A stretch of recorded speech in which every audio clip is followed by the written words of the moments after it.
जय। बोलिए व्यास जी महाराज की जय, सुखदेव जी महाराज की जय, परीक्षित महाराज की जय। तुंगभद्रा नदी के तीर पर एक आत्मदेव नाम के ब्राह्मण बड़े नगर में रहते हैं। नित्य प्रति हवन इत्यादि करते हैं। जो मिल जाता है उसी में अपने परिवार का लालन करते हैं। तो उनकी पत्नी का नाम धुंधली है। वो बड़ी निकृष्टा है, ना तो नहाती है ना धोती है। और जब तक 2-4 घर में जब तक लड़ाई इत्यादि नहीं कर लेती, जब तक उसको सब्र नहीं आता। आत्मदेव जी ने उनके लिए बड़ा समझाया और कहने लगी कि हे पत्नी, आप ऐसा मत किया करिए।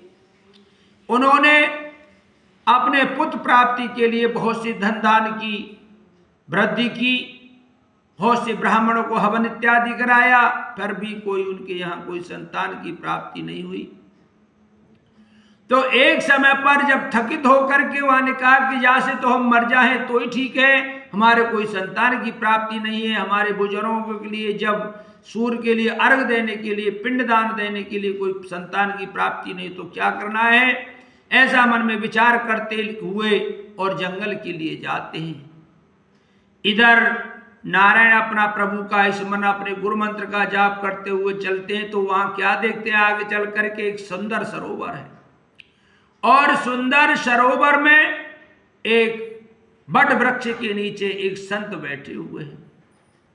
जब संत को जाकर के प्रणाम किया तो संत जी कहने लगे, हे आत्मदेव, आप तो बड़े थकित से लग रहे हैं, आप उदासी का कारण बताइए।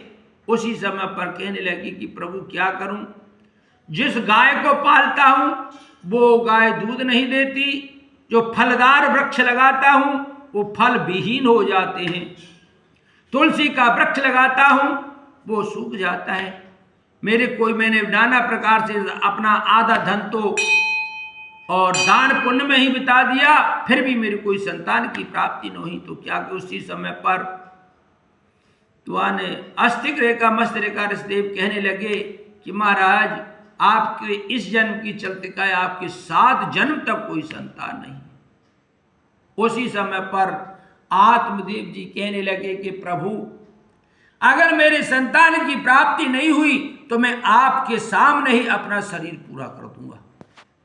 तो ऋषिदेव कहने लगे कि ये तो बड़ा हमारे पल्ले पड़ा है, माने कि इतना तुमको संतान से इतना सुख नहीं मिलेगा, इतना बहुत दुख मिलेगा कि कुछ प्रभु पहले सुख तो भोग लो, दुख की तो देखी जाएगी। ऐसा मन में विचार करते हुए और ऋषिदेव जी ने, ऋषिदेव कौन थे, कौन स्वयं भगवान सूर्य भगवान वहां पर बैठे थे। ब्राह्मण की परीक्षा के ताई अपनी झोली से निकाल करके उन्होंने फल दे दिया। इस फल के लिए आप अपनी पत्नी के लिए खिला दो, आपकी पत्नी गर्भवती हो जाएगी, बड़ा सुंदर प्राप्ति होगी, पुत्र की प्राप्ति होगी। तो उस गोविंद के ध्यान में आत्मदेव जी अपने घर आ गए। घर आकर के अपनी पत्नी धुंधली से कहने लगे, हे देवी, हम बड़ा सुंदर फल लेकर के आए हैं, इस फल के लिए आप पा लीजिए, इसकी आप गर्भवती हो जाएगी या सुंदर पुत्र प्राप्त होगा।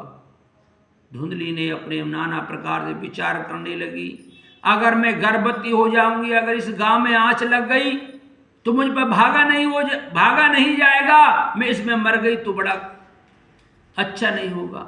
इधर गर्भ में अगर पेट में टकरा गया तो मेरा पेट फाड़ना पड़ गया, इधर उसमें मैं मर गई तो बड़ा अनर्थ हो जाएगा।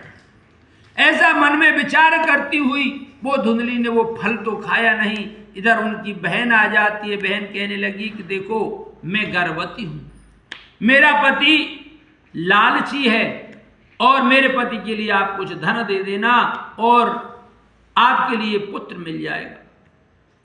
उसी समय पर और मान के ठीक है कि देखो, इस परीक्षा के ताई इस फल के लिए आप गाय के लिए खिला दो। तो उसी समय पर धुंधली ने वो अपना फल था वो गाय के लिए खिला दिया और प्रभु के ध्यान में तले। इधर आत्मदेव जी ने कह दी, पूछा कि हाँ बताइए, फल खा लिया कि हाँ खा लिया।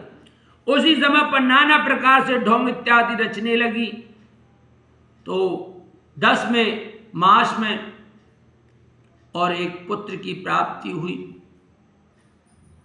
इधर ऐसा ढोंग बनाया कि 1 महीना हो गया, 2 महीना हो गया। इसी समय पर जो गाय का जो संतान थी 9वें महीने में उसकी धन की पुत्र की प्राप्ति, उसका नाम गोकर्ण रखा गया। और इधर जो धुंधली अपनी बहन के पुत्र को लेकर गया आए, उसका पुत्र का नाम धुंधकारी रखा। तो मेरे प्यारे भक्तों, हम सभी अपने भगवान के ध्यान में तल्लीन रहें और पराये पुत्र को लाने से कोई उसकी प्राप्ति नहीं होगी, सुख नहीं मिलेगा। जिस प्रकार से आत्मदेव ने दुख प्राप्त किया तो हम सबको भी दुख की प्राप्ति होगी। तो ऐसे ही हम उस गोविंद के लिए अपना पुत्र बना करके और सबर करें और उसी में ध्यान करें, हमारा जीवन उद्धार होगा। और जय श्री राधे।